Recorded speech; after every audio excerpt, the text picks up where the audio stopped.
بسم اللہ الرحمن الرحیم۔ السلام علیکم۔ ڈائنامک پالیٹکس میں نئے ٹاپک کے ساتھ میں ہوں آپ کا ہوسٹ پروفیسر عبدالوحید شیخ۔ کمپیریٹیو پالیٹکس اور کمپیریٹیو کانسٹیٹیوشن کے سلسلے میں ہم کانسٹیٹیوشن آف یونائٹڈ کنگڈم اور کانسٹیٹیوشن آف امریکہ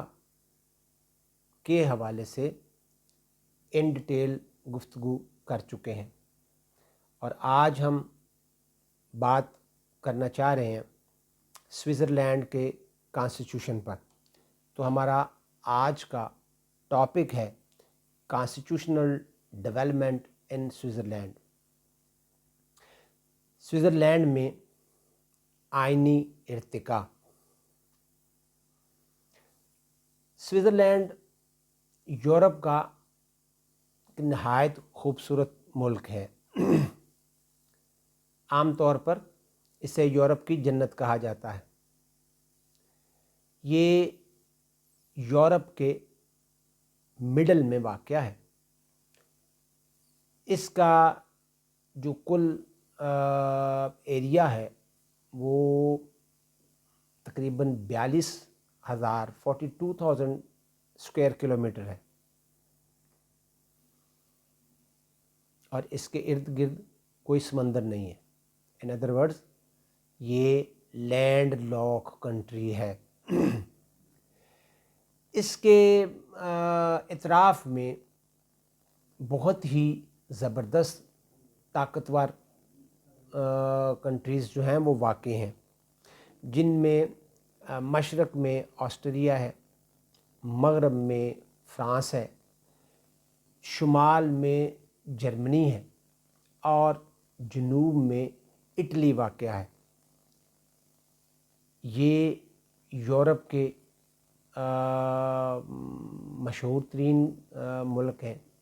طاقتور ترین ملک ہیں، اور یہ کہا جائے تو غلط نہیں ہوگا کہ یہ جنگجو ذہن رکھنے والے ممالک ہیں۔ ان چاروں ممالک کے باشندے جو ہیں وہ کثرت سے سوئٹزرلینڈ میں موجود ہیں۔ اسی وجہ سے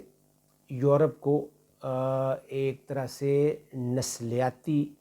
مرکز کہا جاتا ہے، یا ایتھنولوجیکل سینٹر بھی اس کو بولا جاتا ہے۔ اگر مذہبی طور پر اس کو دیکھا جائے تو 57% جو ہیں وہ پروٹیسٹنٹ ہیں، اور 43% پاپولیشن جو ہے وہ کیتھولک ہے۔ اس میں سرکاری طور پر آفیشیلی 4 لینگویج جو ہیں وہ موجود ہیں، جن میں فرینچ ہے، اٹالین ہے، جرمن ہے، اور رومانش۔ سرکاری طور پر ان چاروں زبانوں کو آئینی تحفظ حاصل ہے، اور ہر شہری کے لیے کم از کم 2 زبانوں پر عبور رکھنا ضروری ہے۔ سوئٹزرلینڈ ایک انڈسٹریل کنٹری ہے، اور اس کو ایک انڈسٹریل کنٹری بنانے کا سہرا سوئس عوام کے سر ہے، جن کی شبانہ روز محنت سے سوئٹزرلینڈ کو یہ مقام حاصل ہوا، اور اس وقت سوئٹزرلینڈ جو ہے وہ ایک انتہائی امیر ملک ہے اور خود کفیل ہے۔ حالانکہ خوراک کے معاملے میں اسے دوسروں پر ڈیپینڈنٹ ہے، یعنی خوراک وہ ایک بندے کی خوراک بھی خود سے پیدا نہیں کرتا، اسے خوراک جو ہے وہ دوسرے ممالک سے منگوانا پڑتی ہے۔ اس کا جو درآمدات ہیں ان میں فوڈ آئٹمز ہیں، فولاد ہے، پیٹرولیم ہے، اور کوئل، یہ اس کو امپورٹ کرنا پڑتا ہے۔ اور جہاں تک اس کی ایکسپورٹس کا تعلق ہے اس میں سرجیکل انسٹرومنٹس ہیں، اور اس کے علاوہ واچز جو ہیں وہ دنیا کی خوبصورت ترین واچز جو ہیں وہ سوئٹزرلینڈ میں بنتی ہیں، اور اس حوالے سے وہ مشہور ہے. اور اس کے علاوہ ڈیری پروڈکٹس جو ہیں اور ہنی، یہ یورپ میں سوئٹزرلینڈ کی ان آئٹمز کا ایک بہت ہی برانڈ نیم جو ہے وہ مشہور ہے. سیاسی طور پر پولیٹیکلی سوئٹزرلینڈ جو ہے وہ ایک امپارشل کنٹری جانا جاتا ہے. اس کو اگر ہم نان الائن کنٹری کہیں تو یہ بھی کسی حد تک درست ہوگا کہ اتنی جنگجو نیشنز کے درمیان گھرا ہونے کے باوجود اس نے ہمیشہ اپنی امپارشیلٹی کو برقرار رکھا ہے. ورلڈ وار 1 میں اور ورلڈ وار 2 میں جرمنی کے شدید دباؤ کے باوجود اس نے اپنے آپ کو غیر جانبدار رکھا. 1815 کی ویانا کانگریس اور پھر 1920 میں لیگ آف نیشن نے اس کی جو یہ امپارشیلٹی ہے، غیر جانبداری، اس کو مسلمہ طور پر تسلیم کیا. سوئٹزرلینڈ میں کوئی باقاعدہ فوج نہیں ہے، لیکن ہر شخص کے لیے فوجی تربیت لازم ہے. دفاع اور ملک کے تحفظ کے لیے ہر شہری ہمہ وقت تن من دھن سے تیار ہے. اور اس کی جو جغرافیائی پوزیشن ہے وہ اسے ہمہ وقت تیار رہنے پر مجبور کرتی ہے، حالات کے متقاضی ہے، کیونکہ اس کے چاروں طرف جنگی طاقتیں موجود ہیں. اور سوئٹزرلینڈ اس بات کو قطعاً افورڈ نہیں کر سکتا کہ وہ کسی ایک طاقت کے ساتھ دشمنی مول لے. اس امپارشل پالیسی نے، اس غیر جانبدار حکمت عملی نے اسے نہ صرف داخلی استحکام بخشا، اس کو اتحاد، یکجہتی عطا کی، بلکہ بیرونی طور پر بھی اس کو بیرونی دنیا میں ایک عزت اور وقار جو ہے وہ عطا ہوا. تو یہ ایک چھوٹا سا اسکیچ جو ہے وہ میں نے آپ کے سامنے یورپ کے ایک اس خوبصورت ترین ملک کے حوالے سے رکھا ہے. اب ہم آتے ہیں اس میں کانسٹیٹیوشنل ڈیولپمنٹ کے حوالے سے. جہاں تک کانسٹیٹیوشنل ڈیولپمنٹ کا تعلق ہے، جدید سوئٹزرلینڈ کی بنیاد جو ہے وہ اس کے دفاعی اور معاشی حالات کو مد نظر رکھ کر سامنے آئی. اور اس میں یہ جو دفاعی اور معاشی حالات تھے وہ اس بات کے متقاضی تھے کہ اس کو ایک امپارشل طریقے سے مستحکم کرنے کی ضرورت ہے. چنانچہ 1291 میں یورپ کے 3 چھوٹے چھوٹے علاقے جو اس وقت سوئٹزرلینڈ کا حصہ ہیں، جو ان کو ہم یونٹس کہہ سکتے ہیں، جس میں یوری، شویز اور آنٹر والڈن جو ہے، وہ 3 یہ یونٹس جو ہیں انہوں نے اپنے حقوق کے تحفظ کے لیے، اپنے دفاع کے لیے، اپنے معاشی معاملات کو مستحکم کرنے کے لیے پرپیچول لیگ کے تحت اپنے آپ کو ایک پلیٹ فارم پر جمع کیا اور ایک کنفیڈریشن کی بنیاد رکھی.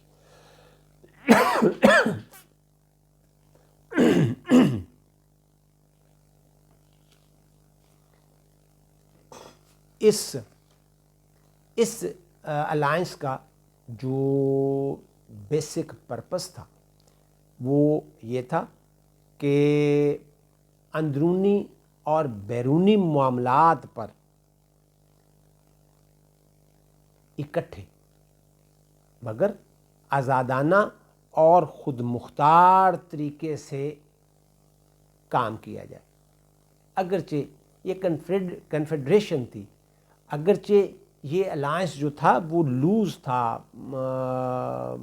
اتنا مضبوط نہیں تھا، لیکن جب بھی کوئی مسئلہ ہوتا تو یہ یونٹس جو تھے یہ اپنا مشترکہ اجلاس بلاتے اور مسائل کو حل کرنے کی کوشش کرتے. اس طرح یہ معاملہ چلتا رہا اور ان مسائل کو حل کرنے کے لیے انہوں نے ایک نمائندہ کانگریس جو ہے وہ تشکیل دی، اور اس میں تمام یونٹس جن کو کینٹنز بولا جاتا ہے، ڈسٹرکٹ، یہ ہمارے یہاں جیسے لفظ یوز ہوتا ہے اسی طرح سے وہاں ان یونٹس کو کینٹن یا ایک اور لفظ جو ہم کہتے ہیں جیسے برطانیہ میں کاؤنٹی بولا جاتا ہے اور ہمارے یہاں پروونس بولا جاتا ہے، امریکہ میں اسٹیٹ بولا جاتا ہے. تو اس طرح سے یہاں جو یہ انڈیپینڈنٹ یونٹس ہیں ان کو کینٹن کا نام دیا جاتا ہے. تو جب کوئی مسئلہ ہوتا تو ان کینٹنز کا اجلاس بلا لیا جاتا، وہاں نمائندہ کانگریس جو ہے وہ تشکیل دی جاتی، اور اس کانگریس کو جو نام دیا گیا وہ تھا ڈائٹ. ڈائٹ یعنی یہ کانگریس جو تھی اس کو ڈائٹ کا نام دیا گیا. یہ جو فیصلے کرتی وہ ضروری نہیں تھا کہ ان کو ماننا ہر کینٹن کے مطلب کے لیے ضروری تھا. اگر وہ ماننا چاہے تو اوکے، اگر وہ نہیں ماننا چاہتے تو یہ اس کینٹن کا یا یونٹ کا اختیار ہے کہ وہ اس کو مانے یا نہ مانے. تو اس طرح سے یہ 3 اسٹیٹس پر مشتمل ایک کنفیڈریشن جو تھی، ایک لوز الائنس جو تھا وہ چلتا رہا تا وقت کہ ایک نئی ڈیولپمنٹ ہوئی، اور وہ ڈیولپمنٹ کیا تھی؟ وہ تھی فرینچ ریولوشن. 1789 میں نیپولین بوناپارٹ نے کی قیادت میں فرانس میں انقلاب جو برپا ہوا، اور جو نیپولین تھا وہ ظاہر ہے ایک ایسا حکمران تھا جو جنگجوانہ عزائم رکھتا تھا، اور وہ اپنی جو باؤنڈریز تھی وہ اس کو ایکسپینڈ کرنا اس کا عزم تھا. تو اس نے اس طرح سے اپنی سرحدوں کی توسیع، ایکسپینشن جو تھی وہ شروع کر دی. 1789 میں فرانس کی افواج نے سوئٹزرلینڈ پر حملہ کیا اور اس پر قبضہ کر لیا. لیکن اہم بات یہ ہے کہ فرانس نے سوئٹزرلینڈ پر قبضہ کرنے کے بعد اس کو فرانس کا حصہ نہیں بنایا، بلکہ اس کو ایک الگ ملک کے طور پر قائم رکھا، اور وہاں سوئٹزرلینڈ میں اس ایریے میں اپنی حکومت جو ہے وہ قائم کی، جسے ہیلویٹک ریپبلک کا نام دیا گیا. اس ہیلویٹک ریپبلک میں جو خاص بات تھی وہ یہ تھی کہ اس علاقے میں، اس ایریے میں جو کینٹنز تھی ان کی خود مختاری کو ختم کر دیا گیا. مقامی لوگوں نے اس کے خلاف سخت رد عمل کا اظہار کیا، زبردست احتجاج کیا،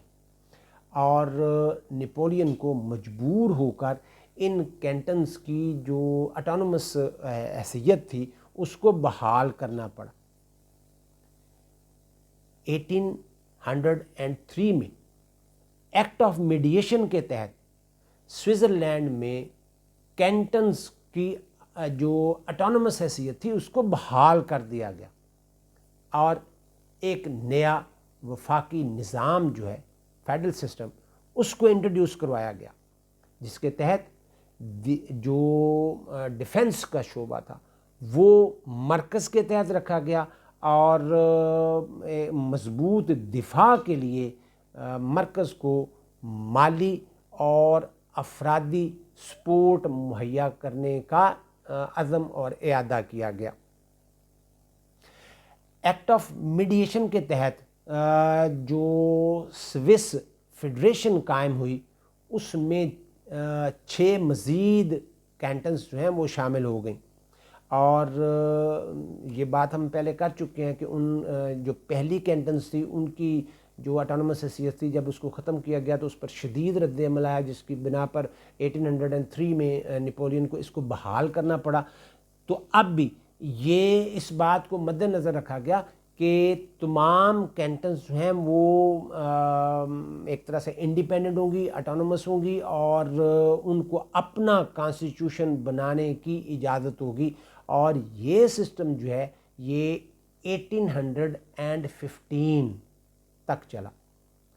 اور یہ وہ وقت ہے جب نپولین کے لیے واٹرلو ہوا، اور واٹرلو میں نپولین کو زبردست شکست کا سامنا کرنا پڑا، اور یہ ایک طرح سے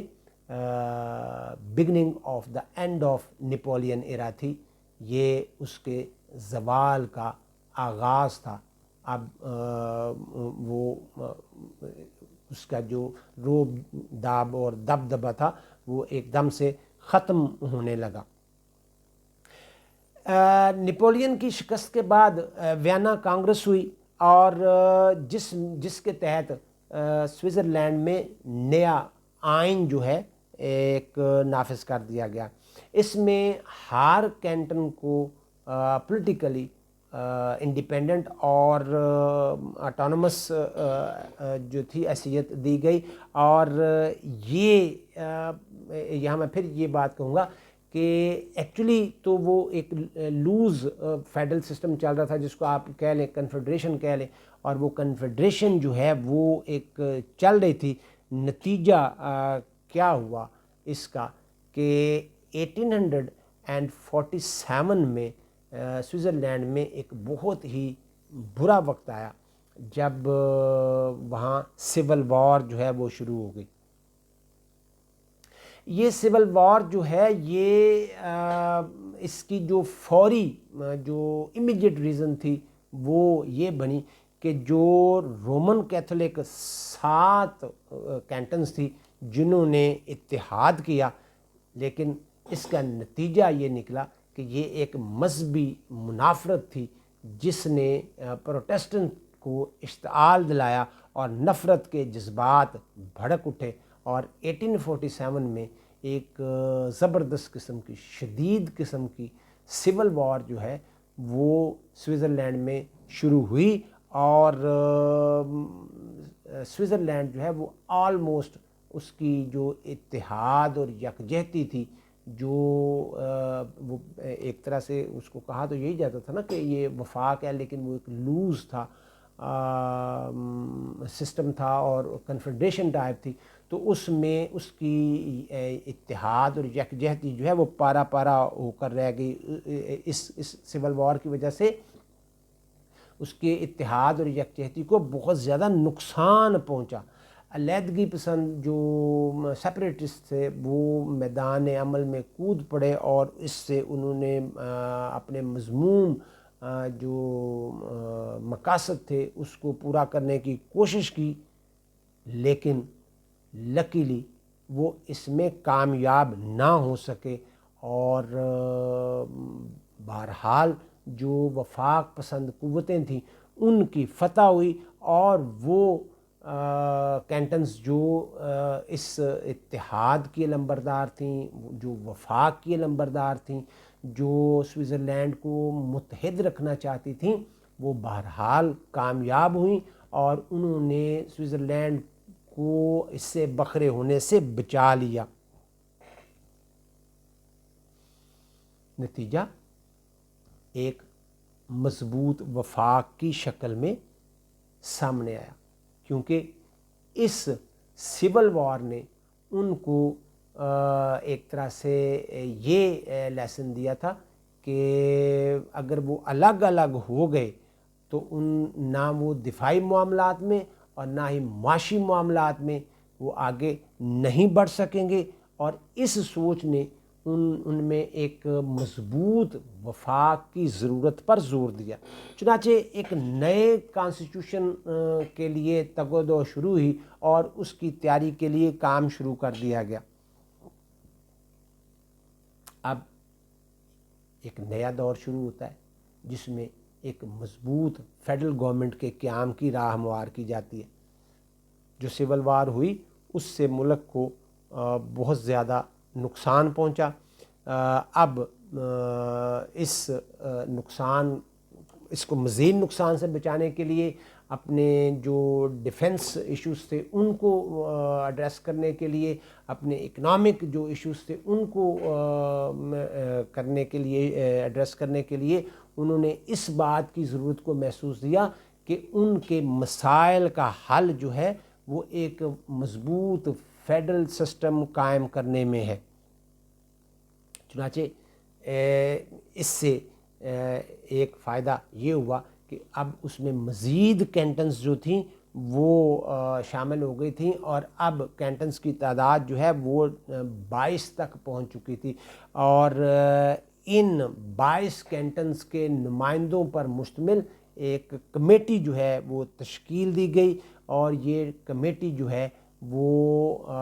سوئس ڈائٹ کے تحت، جس کو ہم نے کہا تھا کہ وہ ایک کانگریس جو تشکیل کرتے ہیں اس کا نام ڈائٹ انہوں نے اس کو دیا، تو اس ڈائٹ کے نام پر اس نے کام شروع کر دیا تھا۔ اس کمیٹی نے 1848 میں ایک نیا کانسٹیٹیوشن جو ہے وہ ترتیب دیا، جس میں سوئٹزرلینڈ میں ایک مضبوط جو فیڈرل گورنمنٹ تھی اس کو قائم کرنے کی ضرورت پر زور دیا، اور اس طرح سے اس کا حل جو ہے اس بات میں دیکھا گیا کہ سوئٹزرلینڈ کی آج ایک اہم ترین ضرورت جو ہے وہاں ایک اسٹرانگ فیڈرل سسٹم کا قیام ہے، جس میں بائی کیمرل لیجسلیچر ہوگی، جو لوور ہاؤس ہے اس میں پاپولیشن کے حساب سے، اور جو اپر ہاؤس ہے اس میں تمام کینٹنز کو مساوی نمائندگی دی جائے گی۔ جہاں تک سیپریشن آف پاور کا اور اختیارات کی تقسیم کا جہاں تک معاملہ تھا، اس کے لیے یہ بات رکھی گئی کہ مرکز کو دفاع، خارجہ، معاشی اور ان امور پر اس کو کنٹرول دیا جائے گا، اور انتظامی معاملات کو چلانے کے لیے ایک فیڈرل کونسل جو ہے وہ عمل میں لائی جائے گی، اس کو مارز وجود میں لایا جائے گا، اور یونٹس یعنی کینٹنز کی جو اٹانومس حیثیت ہے اس کو بہرحال مقدم رکھا جائے گا، اس پر کسی قسم کا کوئی سمجھوتا نہیں کیا جائے گا۔ مگر ایک بات، اتنا سارا کچھ ہونے کے باوجود یہ بات پھر بھی اپنی جگہ پر واضح تھی کہ مرکز کو اگرچہ یہ ذہن میں رکھا گیا کہ مضبوط کیا جائے گا، لیکن ابھی بھی جو سوئٹزرلینڈ کے ارد گرد کی صورتحال تھی وہ اس بات کی متقاضی تھی کہ ہنگامی حالات میں مرکز جو ہے وہ ابھی بھی کوئی جاندار کردار ادا کرنے سے قاصر ہے، وفاقی حکومت کے پاس کوئی خاطر خواہ اختیارات نہیں ہیں۔ چنانچہ 1848 میں آئین پر ایک اور جو ہے وہ ایک طرح سے ریویو اس کا لیا گیا، اس کو ریوائز کیا گیا، اور یہ جو ہے اس پر اس کو ہم کہہ سکتے ہیں کہ مکمل نظر ثانی کی گئی، اور اس کو پہلے جو ان کی لیجسلیچر تھی اس میں اس کو رکھا گیا جو ڈائٹ تھی، اور اس کے بعد اس کو ریفرینڈم کے لیے عوام کے سامنے پیش کیا گیا، اور عوام سے اس آئینی جو صورتحال تھی اس پر اس کی رائے لی گئی اور منظوری حاصل کی گئی۔ اس کانسٹیٹیوشنل امینڈمنٹ یا تبدیلی سے مرکز کو مزید بااختیار بنایا گیا، اور اسے اس قابل بنایا گیا کہ وہ ہنگامی حالات میں بہتر طور پر نپٹ سکے۔ 1872 میں آئین کو ایک دفعہ پھر مکمل طور پر ریوائز کرنے کی کوشش کی گئی، نیا مسودہ تیار کیا گیا، ان کی جو لیجسلیچر یعنی ڈائٹ تھی اس سے اس کو منظوری لی گئی اور پھر ریفرینڈم میں اس کو جب عوام کے سامنے پیش کیا گیا تو انفارچونیٹلی عوام نے اس مسودہ قانون کو یا آئین کو مسترد کر دیا. عوام میں اس کو پذیرائی نہیں ملی اور عوام نے اس کو قبول کرنے سے انکار کر دیا. 1874 میں ایک پھر سے نیا جو ڈاکومنٹ تھا وہ تیار کیا گیا. اس کو تیار کرنے کے بعد اس کی پھر جو فیڈرل لیجسلیچر تھی اس سے اس کی منظوری لی گئی اور پھر اس کو عوام کے سامنے ریفرینڈم کے لیے پیش کیا گیا. ریفرینڈم میں منظوری کے بعد اب عوام میں اس کو پذیرائی ملی اور عوام نے اس کو قبول کیا, اس کی منظوری دی اور پھر 1874 میں اس کو مکمل طور پر نافذ کر دیا گیا. اس 1874 کے کانسٹیٹیوشن کے تحت مرکز کو ہنگامی حالات سے نپٹنے کے لیے بہت سے نئے اختیارات دیے گئے اور اس طرح سے اس کے ساتھ ساتھ کینٹنز کو اپنے علاقائی معاملات سے نپٹنے کے لیے مزید خود مختاری دی گئی. اس کے ساتھ ساتھ یہاں یہ بات بھی سامنے آئی کہ اس میں جو ڈائریکٹ ڈیموکریسی تھی یعنی براہ راست جمہوریت, اس کے نظام میں بھی وسعت پیدا کی گئی اور 1874 سے جو کانسٹیٹیوشن چلا تھا پھر وہ آگے چلتا رہا اور 2000 میں اس کو یعنی تقریباً 125 سال بعد اس کو پھر کہہ سکتے ہیں ہم کہ اثر نو ریوائز کیا گیا اور اس کی یعنی تشکیل نو کا فیصلہ کیا گیا تھا اور اس کو اثر نو ریوائز کیا گیا اور ایک نیا مسودہ قانون جو ہے وہ سامنے آیا اور یہ ایکچولی اس پر کام جو تھا وہ 1998 میں شروع ہو گیا تھا. اس کی منظوری جو ہے وہ 1999 میں ہوئی اور اب یہ ڈاکومنٹ جو ہے کانسٹیٹیوشنل ڈاکومنٹ اس کو 2000 میں منظوری کے بعد ریفرینڈم کے لیے جب پیش کیا گیا تو عوام نے 59% لوگوں نے اس کے حق میں ووٹ دیا اور اس کو 1 جنوری 2000 کو اس کو نافذ کر دیا گیا. یہ جو نیا کانسٹیٹیوشن جو 2000 میں نافذ ہوا یہ وقت اور حالات کے تقاضوں کے مطابق اس کو ہم آہنگ کیا گیا اور وہ اس کا مقصد جو تھا کہ وہ سوئٹزرلینڈ کے لوگوں کی توقعات, ان کی خواہشوں, ان کی امنگوں پر پورا اترے اور ان کی روایات کا ترجمان بنے. اور یہ جو نیا آئین ہے اس کو جو امپلیمنٹ کیا گیا اور سوئس عوام کے لیے یہ ایک مکمل اور مقدس دستاویز ہے جو آج پوری طرح اس کو مکمل اہتمام کے ساتھ بروئے کار لایا جا رہا ہے. تو یہ ہے ایک کانسٹیٹیوشنل ڈیولپمنٹ جو سوئٹزرلینڈ میں ہوئی. اس کا مختصر احوال میں نے آپ کے سامنے رکھا. یہ ہے آج کا لیکچر. اپنا اور دوسروں کا خیال رکھیے گا. اللہ حافظ.